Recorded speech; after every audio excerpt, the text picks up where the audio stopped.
folks. Ooh, good sign. I think you can do better than that. Hello, folks. Ooh, love the sound of that. My name is Sarah Handler. I'm a product manager here at Microsoft's Identity Division. I'm Sergio Romero. I'm a data scientist. I'm part of the identity security team. I work with Sarah to build detections for identity compromise. Yes. We are so excited to be here with you today at Identiverse, with all of you here in the room. As Sergio mentioned, our team builds detections to identify, prevent, and respond to identity compromise. So we are very excited to chat about MFA compromise today. It's a hot topic. And if you want to know what I look like under the mask, it is that. So we would be remiss if we did not start this talk about MFA compromise by begging you to use MFA. It's on the shirt. Please use MFA. You need to use MFA. It's fantastic for many reasons we'll get into. The first of which being, it is highly effective. MFA is the most basic effective defense we have against identity compromise. The numbers are staggering, and on this slide, we don't even have numbers, but this is a great picture one to bring home.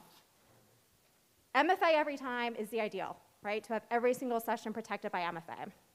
And we know in Azure AD that organizations that do not use MFA are 20 times more likely to be compromised than those who have every session protected.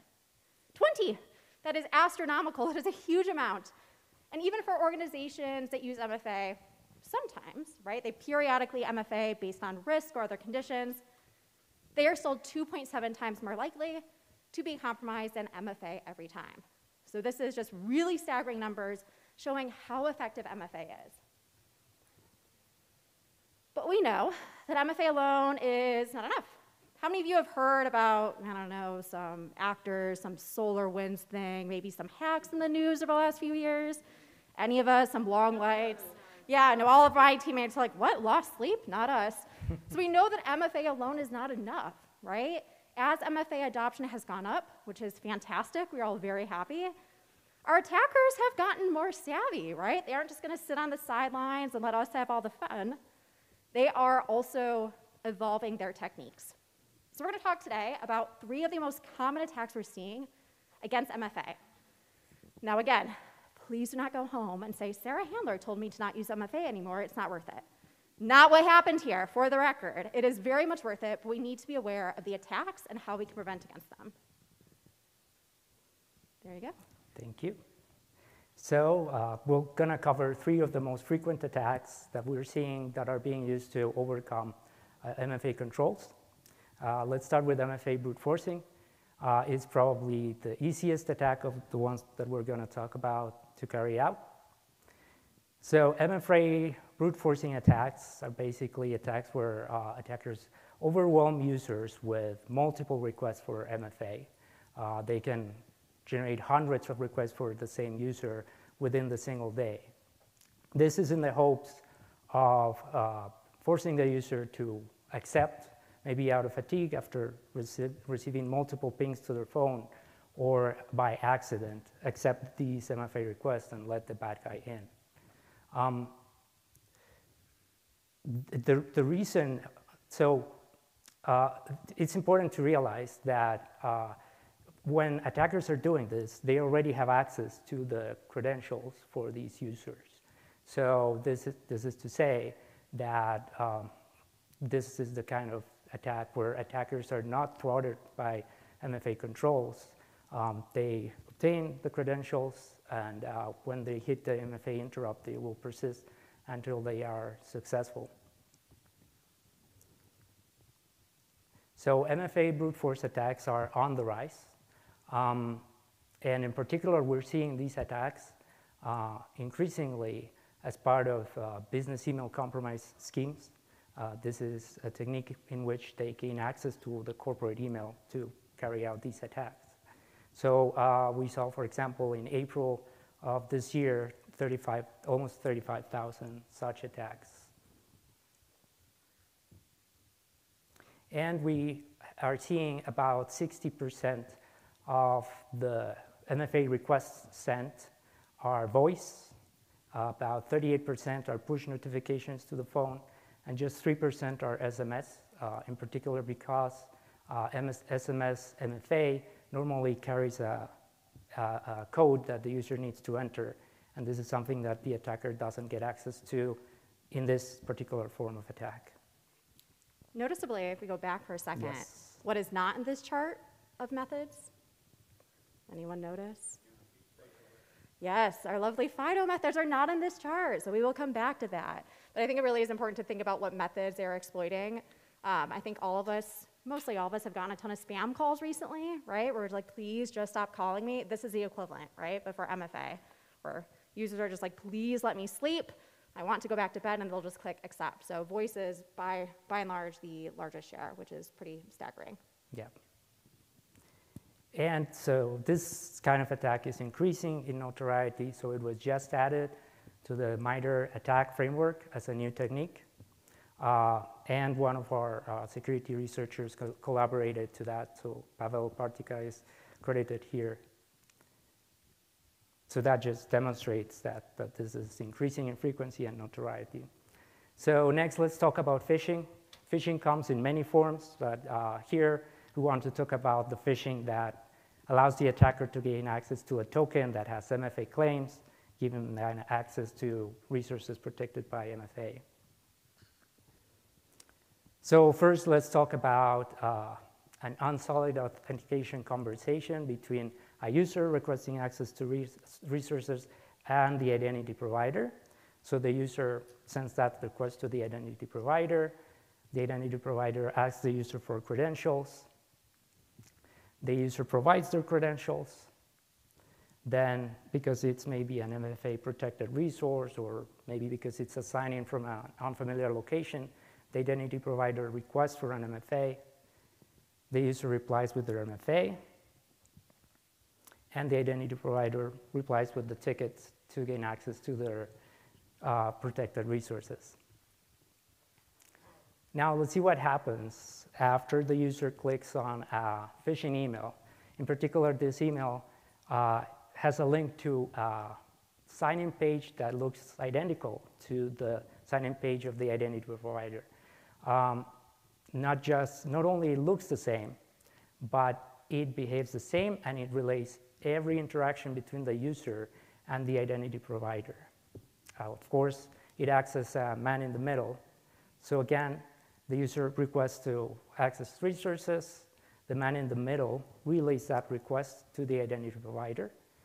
The identity provider then asks for credentials to the user. The man in the middle relays that request, and the user provides those credentials. The man in the middle, of course, keeps a copy of those credentials and relays those to the identity provider. Now the identity provider again requests for MFA. The man in the middle relays that request for MFA.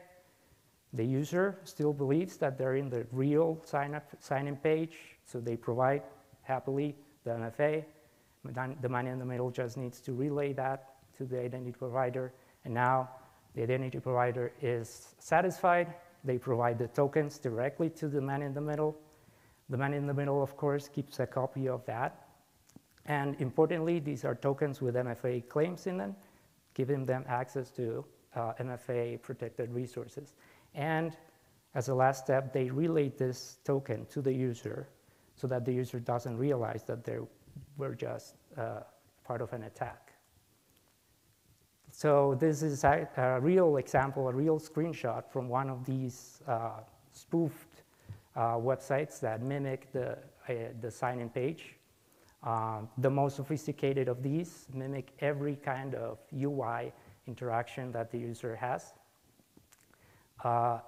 Even they pass the tokens after the successful authentication back to the user, and they redirect the user to the legitimate application. So the user never realizes that they were part of the attack. Yeah, I mean, just look at this screenshot, right? I think for those of you who aren't in the front row, it's probably hard to tell what is different, right? You really have to be paying attention to what's in that URL to see that this is not the normal login URL, right? Like, how many of you inspect every single link you click on every single time you hit enter in the browser? 3 of you are probably lying, right? Like, it is highly unlikely that you're doing that every single time, especially for those of us who aren't in this room are probably not as savvy as us, right? So if most of us aren't doing it, it's highly unlikely that all of our end users are. And like, man, props to whatever web designer built that phish, because it is highly, highly realistic and very convincing, right? Like, many of us might fall for it. So we can't just fault our end users, right? Like, most of us would be guilty of this as well. So they are pretty advanced with their UX skills. Yes. So let's look at some numbers. This is harder to measure. And what we've tried is to correlate emails with a link to a website that's FU's identity sign-in page. And we correlate that with actual authentication requests. One such detection tells us that at least 800 such attacks are carried out, at least in Azure AD alone. And this is documented in MITRE attack as well, under phishing, adversary in the middle, and input capture. Last but not least, let's talk about token replay. Token replay is by far the most frequently seen of these 3 attacks. What happens in token replay is that legitimate token issued to the real user is played by an attacker that somehow got access to that token. So again, let's see the authentication flow and where the token is extracted. So a user requesting access to resources goes to the identity provider, gives their credentials, including maybe MFA. The identity provider then issues a set of tokens to the user, including maybe a browser single sign-on cookie, refresh tokens, access tokens. This user may have a compromised device, which gives an attacker access to some of those artifacts. So let's say the attacker is able to extract the browser single sign-on cookie from their device into the attacker's device. Later on, the user keeps authenticating as normal, maybe even gets a newer set of tokens. Eventually, the attacker comes back. They have it positioned a token that is still valid, has MFA claims, so it's accepted as a valid credential by the identity provider. So they issue the attacker a newer set of tokens, including access tokens, that they can now play against the resource provider. These access tokens have MFA claims in them, so they're not interrupted by MFA. They have access to MFA-protected resources. Yeah, I think what's really interesting about token replay, this is one of those things that definitely keeps me up at night, is it's harder to detect when you have MFA, right? Like, token replay in many ways looks to an identity provider much like a normal user trying to sign in. What's interesting, and we've seen token replay a lot recently, we'll show the numbers in a minute, and many of the high-profile attacks you've probably heard about, token replay is often in the mix. It's highly effective. Sometimes they don't play these tokens in order, right? So our attackers sometimes sit on tokens for a little while, especially these long-lived ones. So you might think you're in the clear, right? If there was some nefarious activity and you're like, awesome, it's been a week, I got some sleep. Maybe not, right? They can sit on these tokens and use them a while later, which has made it, kind of challenging. But let's see those numbers, Sergio, because they are kind of concerning. Yes, so this attack is on the rise, and we're like, this is probably the attack we see most frequently in high-profile, sophisticated attacks, including the 3 attacks that Tia Loudon and Alex Weiner talked about on Tuesday. So in April this year, we saw almost 42,000 of these attacks in Azure AD. And here's the MITRE attack entry for token replay, in particular that of web session cookies. Awesome. So both Sergio and I have been on this team for a little while now, right? And for quite some time, the bread and butter of attackers was password-based compromise. We knew it well. And I kind of thought, like MFA compromise, we've talked about all these methods. They made a nice, pretty UX for phishing. It has to be pretty hard, right? Like hoodies in a dark room somewhere in some Eastern European country, right? Like not anyone can do this. Well, it turns out when we were creating some detections to actually detect token replay, Sergio and I were trying to test it, right? So I was like, let me take a stab at being a hacker here. Once you have that token via malware or some other mechanism, it is very easy. We're going to see in about 10 seconds how quickly I'm going to replay this token. Use dev tools, famously illegal in Missouri. I'm going to paste the cookie, hit enter once, hit enter again, and it literally is all it takes. It is that fast once I have that cookie, right? So these are like really not difficult to do, not endorsing you going home and doing this after you've lifted it from one of your coworkers' devices, but this is not a super sophisticated thing for adversaries to be doing. It is literally that fast. All right, so let's talk about the attack graph, right? As I mentioned, we used to live in this world where attackers were very predictable. So they'd gather some information, they'd buy a bunch of credentials, which are pennies on the dollar, see what open source info they have, and they'd use these very tried and true methods, which, for the record, still work all the time for organizations that are not using MFA. So they'd password spray, they'd use credential stuffing, because all of us reuse our passwords, they'd use breach replay and phishing without MFA. And we'd have some happy attackers, right? These accounts would be compromised. And so we thought, fantastic, we'll just require MFA, our problems will be solved, they'll try these attacks that have worked so well for so long. We're gonna have MFA, fantastic, they won't be able to solve it. And there was no attacker, right? They were protected. But now we live in this world where we still have these initial techniques that are very much the same. They still may be using things like password spray or credential stuffing to get the initial password. And once they have that, because of things like MFA fatigue, phishing via man-in-the-middle, and token replay, they're able to get past these MFA requirements. Now, I try to avoid using the word MFA bypass, because I have not actually bypassed MFA. In that case, the MFA is just in possession of the malicious actor. And we have happy attackers. So this is a new attack graph that we have to think about, right? Even when we do have MFA, which we all should, these are the attack paths that these savvy attackers are increasingly taking. All right, so this has been kind of depressing up until now, right? We thought that MFA was going to save us. It will not in every case. What do we do now? Fortunately, there is much that we can do both as individuals and as an industry. So first, we're going to talk about things to do if you're implementing identity solutions. So one of the first things you can do is implement adaptive authentication. So one thing we've thought for a while, even amongst our team, is that if there's MFA, it's the good actor, right? Like MFA means fantastic, they pass that second factor, it has to be the good user. And we know that that may not be the case anymore. So it's important to leverage other signals to understand that user may be risky.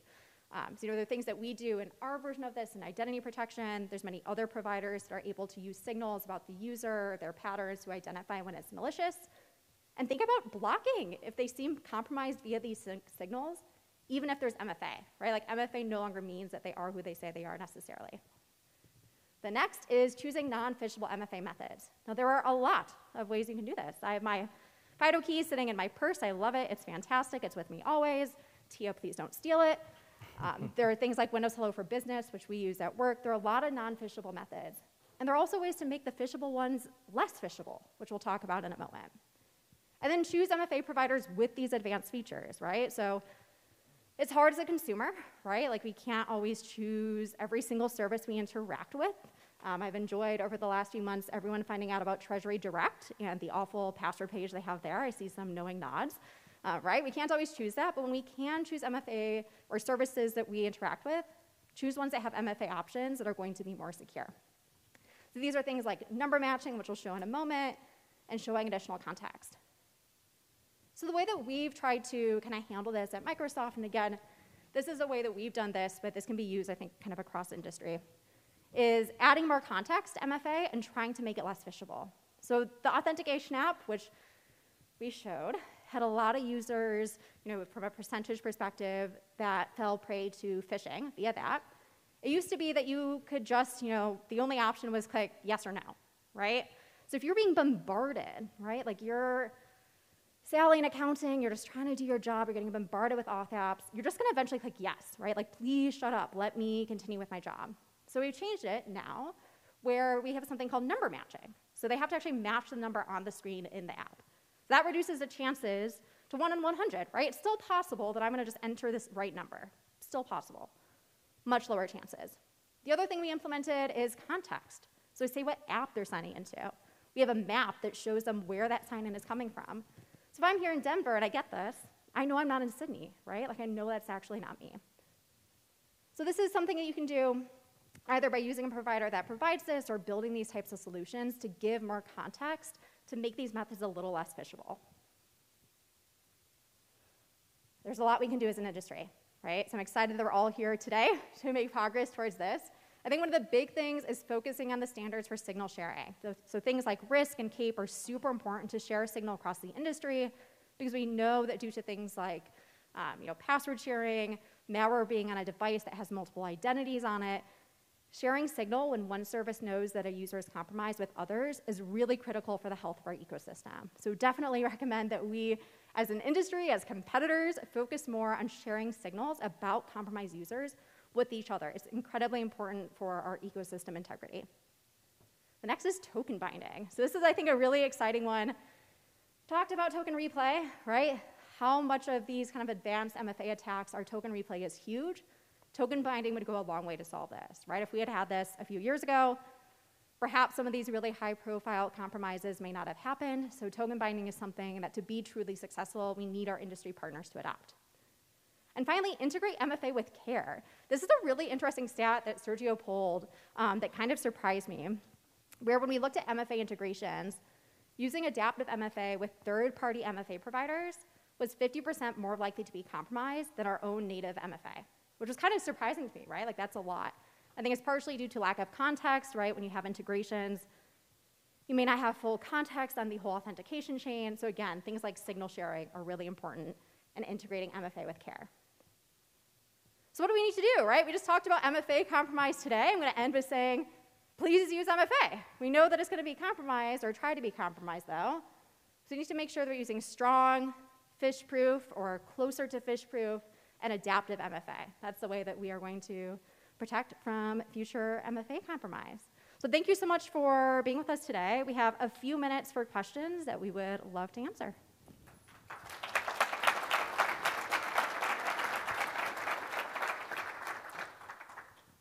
Yes. Where did you get that T-shirt?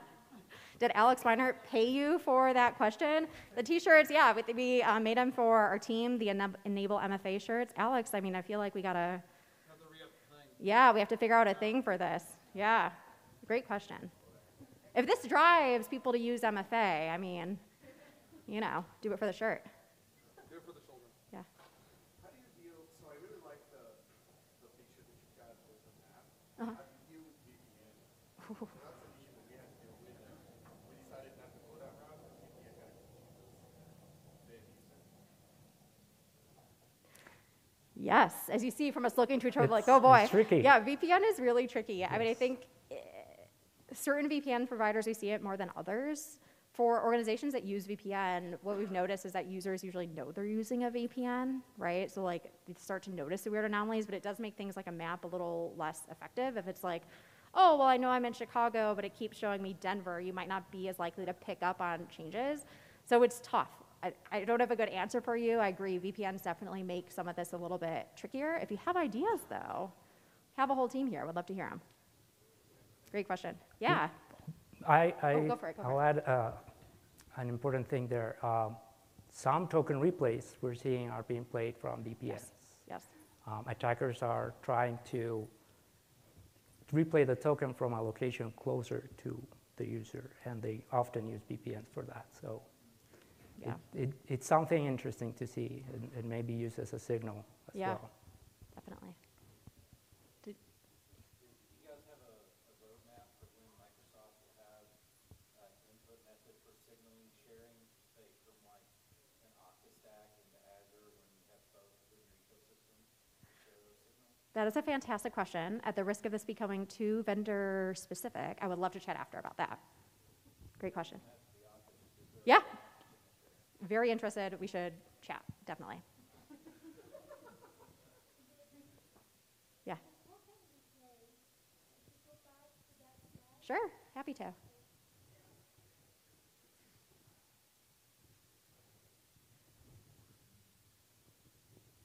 We're almost there. Getting a thumb workout. Okay. Almost. One more. There we go.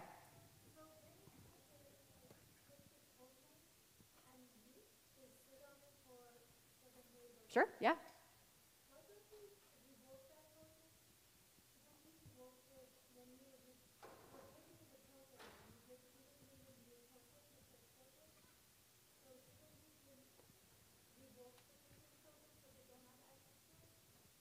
That's a good question. You could, but if you do, then you may break some users' legitimate instances, because it's totally normal for devices to use the token that is not the most recently issued token. So you can, but there's some cost, some friction to doing it.